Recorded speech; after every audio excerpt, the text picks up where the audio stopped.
Good morning, Ma'am Marjorie Adobas. Ako si Robert A. Manatad na sa inyong harapan upang talakayin ang isang napakahalagang isyu na nakakaapekto sa ating lahat, ang climate change o mas kilala bilang pagbabago ng klima.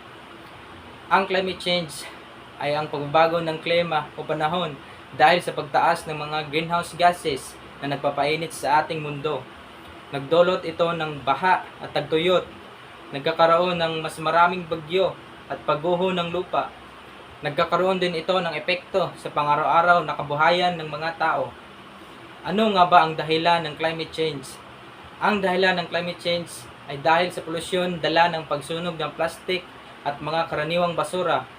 Usok na nagmumula sa sasakyan, planta, agrikultura at pagkakaining. Sino nga ba ang apektado ng climate change?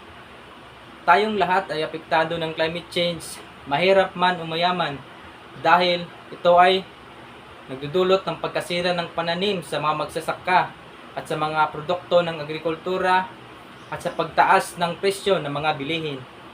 Maaari rin itong magdulot ng pagkawala ng trabaho sa mga industriya na umaasa sa kalikasan. Paano mababawasan ang epekto ng climate change? Itapon ang basura sa wastong lalagyan. Huwag magputol ng mga puno. Makiisa sa isinasagawang tree planting sa inyong lugar.